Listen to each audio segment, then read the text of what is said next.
Okay, we are on. What are you doing? That's fantastic. Well, well-behaved women welcome you to Snack Hour. Well, No time like the present. You got goalies? Yeah. You have goalies? I have goalies. very good. They're not as tasty as I would have hoped, but they're better than just actually downing the vinegar. So. And they don't even know anything about us, guys. Like, this is our own. We just like them. Yeah, they're good. They're a good treat every now and then. How funny! It's kind of got a weird texture to it. I think that's my thing. Is the texture is different.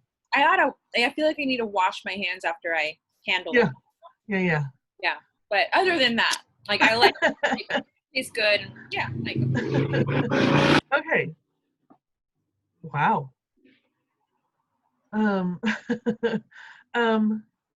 Well, this is what comes of having a window that's right on the main street. I know, and the red recording light is on, and no one's respecting that light that's blinking. I know. Yeah. Okay, so another episode of Well-Behaved Women. The first thing I want to talk about today is how absolutely wonderful my daughter Olivia is, and the things that she's been doing this weekend. She is super mega tired, and I would want you to tell the world why. Yes, I am profoundly tired. I've been baking a lot. I've been doing a lot of baking, but I'm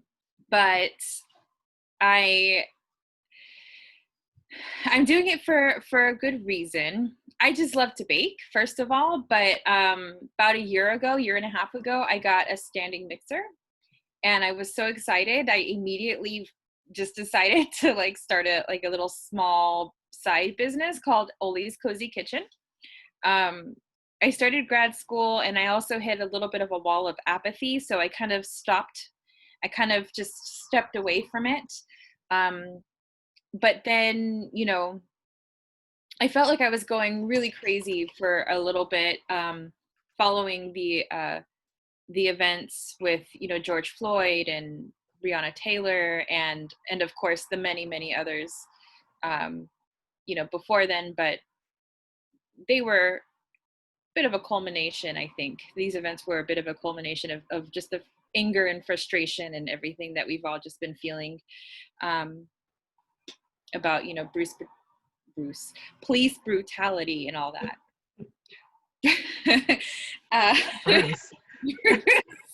Bruce. Good old, no. So, and, all of this, revolution, I think that's been happening is happening at the same time as this pandemic, right? So we'll have people out in the streets every day, and I don't really feel comfortable doing that. And so I decided to kind of revisit this side business that I have, and I kind of put together a pre-order menu, and I'm charging $35 per item, and all proceeds are donated to Black Lives Matter. Actually, it ended. I keep talking like it's going on. It ended on Friday. A couple more orders did trickle in this weekend, but yeah, I ultimately raised, I think, about $700. Wow! Money to Black Lives Matter. That is so incredible. Is it going to be to your local chapter or general chapter, or? I think it's, you know what? I've just been posting just Black Lives Matter.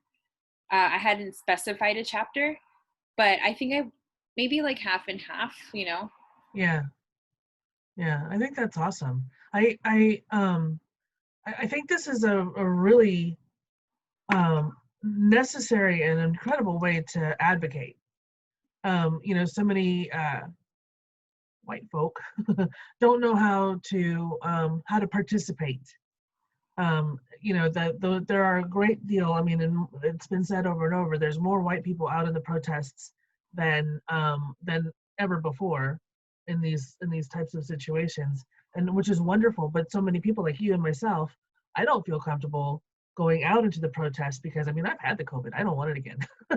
And I don't, it's not fun, and I don't feel comfortable bringing my kid out there because I don't know if what she had prior to me getting sick was COVID or just something else.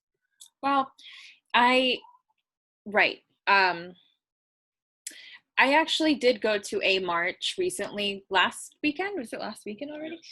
And I felt all kinds of guilty because I just felt like it was irresponsible. There were a lot of people that were not wearing their masks, and I ended up going to get tested just to make sure, especially before I started baking people's food, Yeah. And thankfully I got the results back pretty quickly, and they tested negative, but I don't want to put myself through that again. And and before that, of course, the march that happened on the 14th, gosh, I mean, that was a big one, but so many had happened before then, and I was just watching all these people organize and be out on the streets and just being so active, and I just felt so guilty. I didn't feel like I was doing enough. I felt like I was just going crazy. I didn't want to get stuck in an endless cycle of posting things, because I feel like it's just like, who's trying to out woke each other? Yeah. And I didn't kind of realize that was happening at first. I didn't know why I was feeling a certain way when, like, I was seeing so many people post things, and they were informative things, and they were very true things, and things that I very much agreed with, but it just was giving me anxiety, and I couldn't put my finger on it. And even if I can't really identify why I was feeling that way, at least when I thought about the baking and I had that idea, I just felt all of that pressure, those feelings just kind of alleviate. I felt like, yes, this is what I'm going to do. I love to bake. And, people paid me before when I first started it, people were really eager to eat my things. And so I don't know. Now I'm also more comfortable marketing a cause like that, because it's like the money's not for me, it's for a bigger cause. And so it has me thinking of where I can take this, side business. Maybe it's like 1 month is a different cause. There are DACA, I think, great things. Well, not great things, but I mean, we still have a lot of work to do with DACA. Yeah. And so I want to kind of research. Trump is starting to mount another pushback on getting it eliminated. Yeah. It's terrible. Yeah. And maybe 1 month can be like grad school. Any proceeds go to me and my grad school, but yeah. I like the idea of baking for social change. Well, it's something you love to do, and it and advocacy is something that you love to do.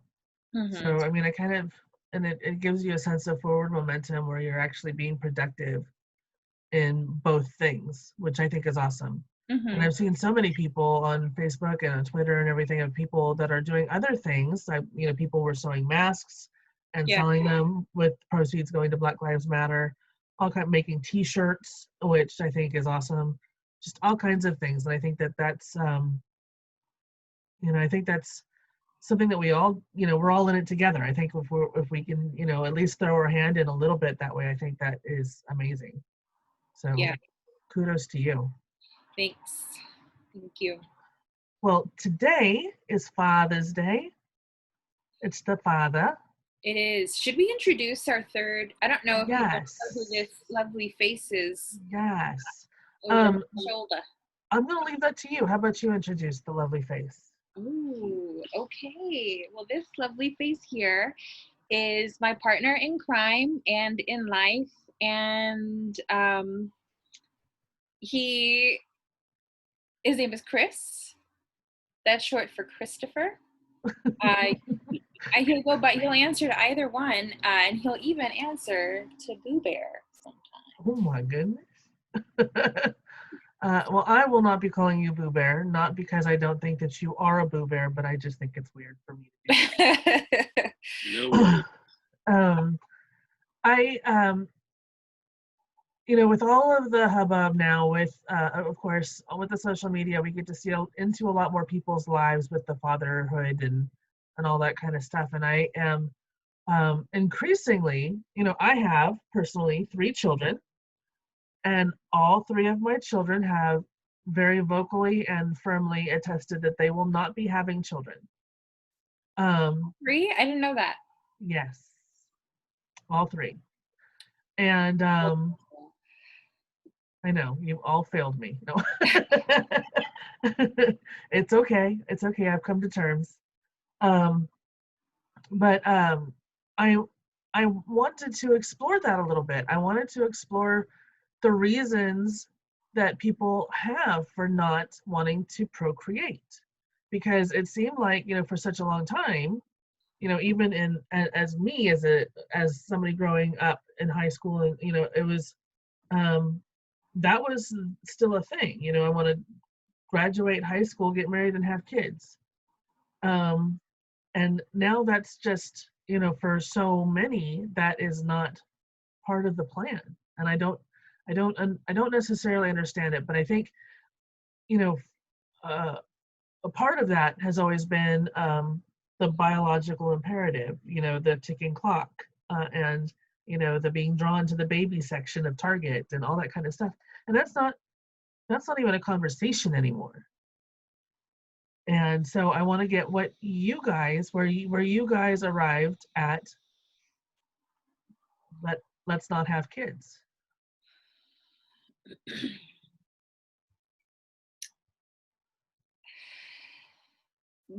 Okay, do you remember when is the earliest that you heard me say that I don't want kids? Because I When don't you were still living with me.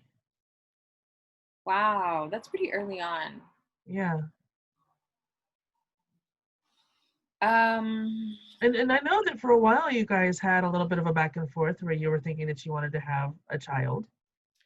Yeah, I think for a good portion of like my later 20s, maybe always, I've always just been on the fence with an open mind, sometimes leaning more towards no, sometimes, especially when I first met Chris, like, leaning towards, this could happen. I can see it.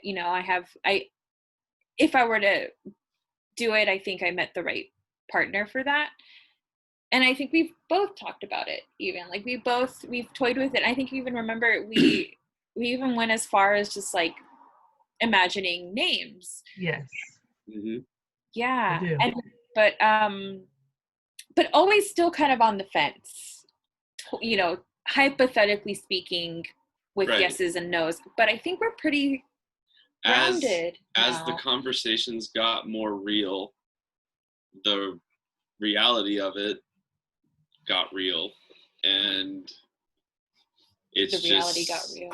I mean, if that makes sense, but it's like that there was a lot of pressure and like other feelings that I was not comfortable with myself.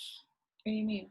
Just like not willing to give up our freedom and like, our lifestyle as we have it now. And, and I think we've also, that gives me, we've built it too. Right. Like I think when we first started dating, we were still, pretty paycheck to paycheck. I mean, we've gotten better than being, that way. And I think, and other things have started falling into place for us. I don't know. I think then it was like, God, there's just no way I could ever support another human. But now that like, I think we're starting to feel a little more comfortable, we're able to like go to the grocery store and not worry too hard about like, what can I get? If I get this, what's the rest of the week gonna look like? Is there money for gas? And and so I like that we're not kind of there anymore. And I don't I don't want to make backward steps. Right. Like I can't. If there was another person here, I feel like that'd be taking a step back because there's another life to, be responsible for that can't contribute until they're 18, essentially. Yeah, so it's if like that. Right. And that's just, granted we created that person, but it's like I'm not I'm not there. I don't know. I don't wanna, but I don't know, it's making me sound horrible. Well, no, but also I think, and that's one of the things that I wanted to do was, there are many people who feel like you are being so selfish. Right. So selfish in making that choice. Yeah. And I don't think that it's a selfish choice. I think it is just a choice. Yeah. But I want you to have your moment to say why it's not selfish. Well, okay, so my sister has 4 kids, 1 on the way, and it's like I was at an early age when my first nephew was born, and I've changed diapers. I've been woken up in the middle of the night. I've done it, I've helped raise a kid before, and I don't know if I want to do it again. You know what I mean? Yeah. It's like, I don't want to be around that. Like Olivia too. Growing up with my cousins in Miami, having them scream and yell at their mother while she's on a cell phone trying to talk to her friend. And it's just like, mommy, mommy, mommy, mommy. I was just like, no, not for me. I'm sitting there like with my head against the wall, headphones on, trying to drown out the sound. And there's 3 kids in the back seat going ape shit. And I use my language, but no, it's okay. We've used the F word on here before, Chris. Okay, cool. So, yeah, not for me. It's okay. You can give them back, Yeah. That's the thing. And it's not that I don't have motherly instincts. I think I'm a fairly maternal being. And I have, I guess, fatherly instincts too. I mean, when there are kids around, I'm gonna be I was a lifeguard for 15 years, so that also contributes to that. But, I don't dislike kids. I don't dislike other people's kids. I just don't want my own. I think I've seen the sacrifice that a mother makes, and I'm very comfortable saying that I'm not willing to make that sacrifice. And I don't think that I guess inherently that is a selfish thing to want, but I don't think selfish is bad either. I don't know why society has kind of raised us to think that, or to believe that putting ourselves first is not okay. Like I value myself. There's a difference between valuing yourself and being selfish. Right. Connotatively. Yeah. Right. And I value my goals. I value what I've done so far with my life, and I like where it's going. I want to have the control on where it goes, and I think I would lose that control with a kid. Yeah. And I like, but I do, that's not to say that I don't like moments with kids, like what Chris said, right? Like I remember my cousins, they both came into town with fresh babies, fresh, like just delicious little buns of like just heaven. And I felt it, like I just felt like how lovely that is and how great it would be. But I was also very relieved to hand them back at the end of the day. And I went home to a quiet home. I knew that everything was in the spot that I wanted it to be, and I could easily control if it wasn't in that spot, Oh yeah. I've got this 15-year-old that just has no respect for where things belong in this house. None. I'd also like to add that, if there's a kid in the picture here, then, it changes the whole way we operate. Like we need to go to the grocery store. Okay, do we want to take the 45 minutes to load up the car and make sure we have the diaper bag and all the stuff that goes into getting the kid ready to leave the house just to go to the grocery store for, a couple nights worth of groceries? Like it would turn into, the dynamic would turn into one of us staying home and one of us going out, and that's less time that we would have with each other. Well, You know what I mean? yeah. I think we would make it work. I think we would be a good team about it. For sure, but I also like going out with, you and doing stuff with you, because that's what we do, Yeah. So well, when you and I were, with Eleanor, when you first had Eleanor, that I remember that just became like a very fluid routine, just packing up the stroller, Yeah. Well, there was the one time you locked her in the car, but that that was not okay. And do we remember this correctly? Was it me that did that? It could not have been me. Yeah. No, because you came home. So I had no reason. I wasn't exiting the car. So I wasn't even leaving her. Yeah, because you were getting home from work. Okay, fine. I locked my kid in the car. Wow, 20 years later, you tried to pawn that off on me? But I remember though,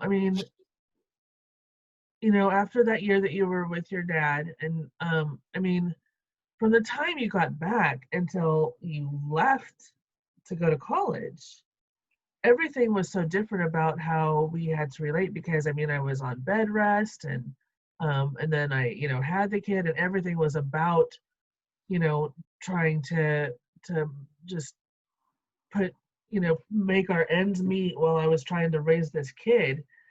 And everything changed. Everything changed.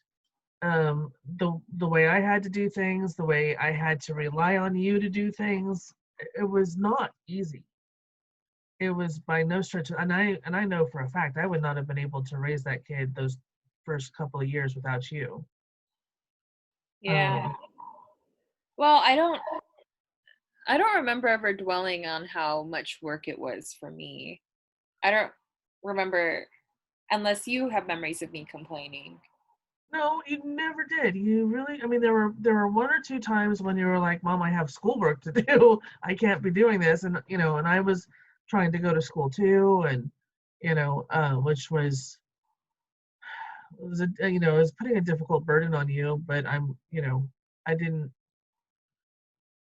felt like I had to do that, One thing I didn't do was ever I never knew about the magic of communicating with my professors about things. But also, I don't think that Clovis High had teachers that ever thought to consider what we might be going through at home. Right. Because for the most part, yeah. I don't know. Maybe, I don't know. Who am I to say? But well, and see, now we've got this magical thing called a 504 with Eleanor. And I don't know if it would have made a difference for you, but with her, they have to, by law, they have to communicate with me about situations going on, and why she may or may not be keeping up or what have you. So that's pretty cool. Yeah. Which, by the way, let me tell you, she got 4 A's and 2 B's this semester again. So it's so cool. I know. Now she's eligible for National Honor Society. Hey. Yep. So no, I don't think it's selfish. It took me, I'm going to tell you, it took me a long time to reconcile the fact that I was not going to have my own grandkids. Yeah. Because I think at least 30% of the reason why people want to have kids is so that they can have grandkids. And that just totally fell through completely. But I honor that choice completely. And I want to say, I don't think that, you have such an incredible relationship with Eleanor.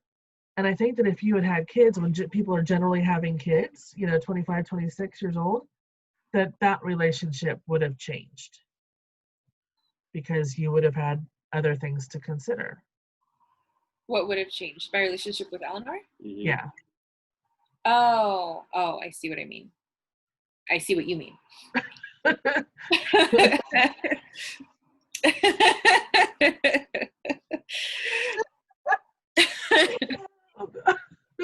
I'm a bit of a I sometimes. like Punch Drunk Eleanor. I mean, Punch Drunk Olivia.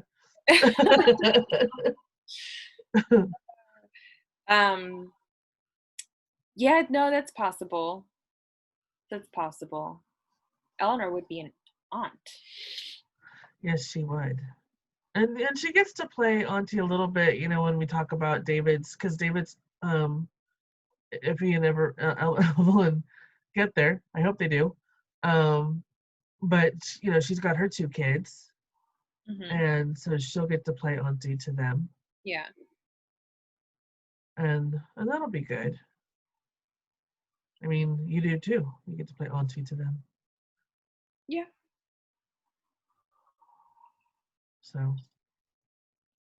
we'll have to do. Yeah. What's funny is that Molly's my she's like my high school best friend and still a really good friend to today. I remember having conversations with her where we would talk a lot about how like I am going to have that life. I'm going to find the one. I'm going to get married to the one. I'm going to have a family with the one.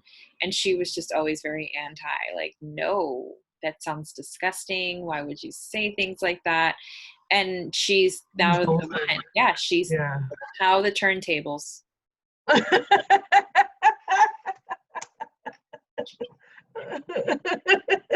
It's like Creed and be like, yep.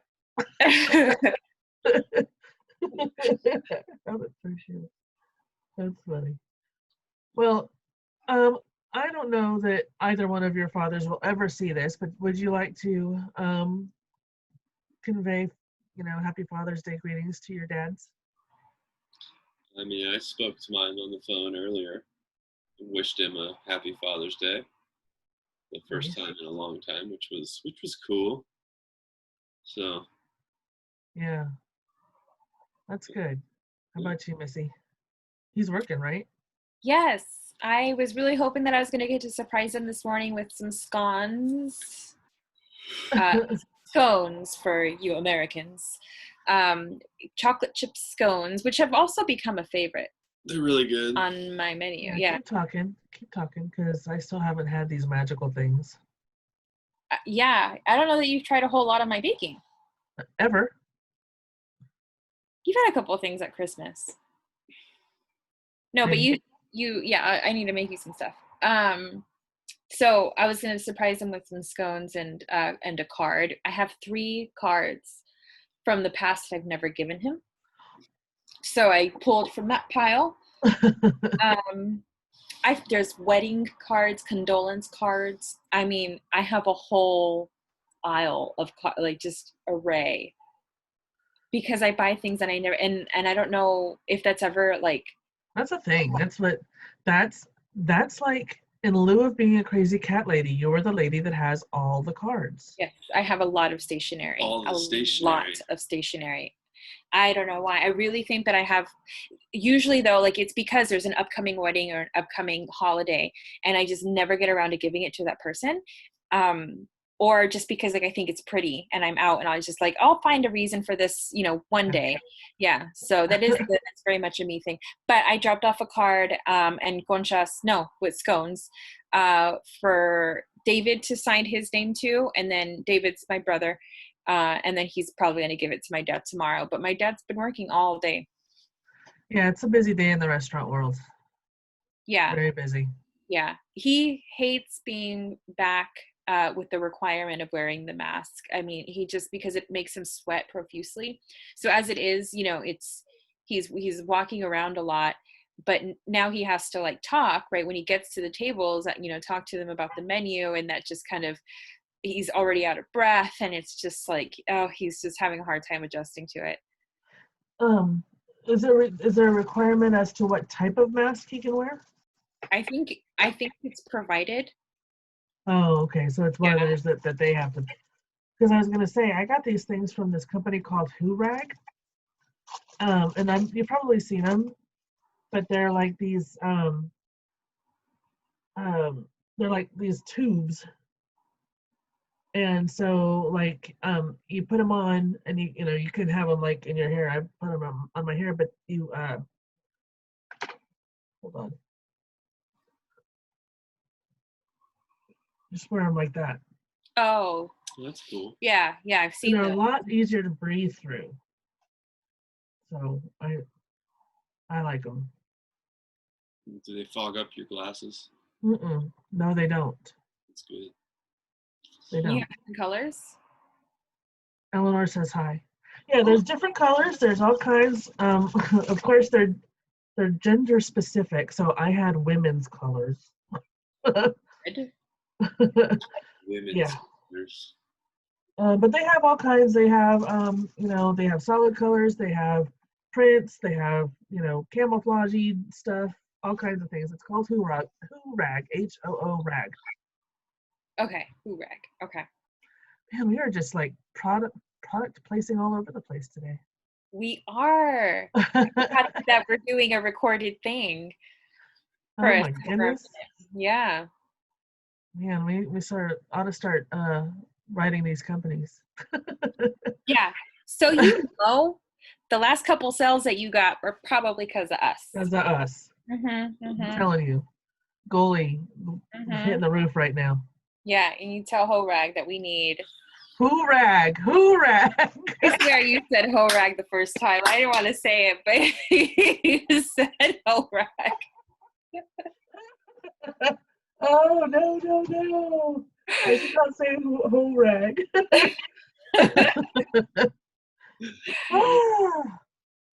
Well, they're not going to send us anything. Yeah, sorry, I ruined that one. Well, that's us for half an hour, guys. Thank you for joining us again. Well, thank you for joining us, Chris.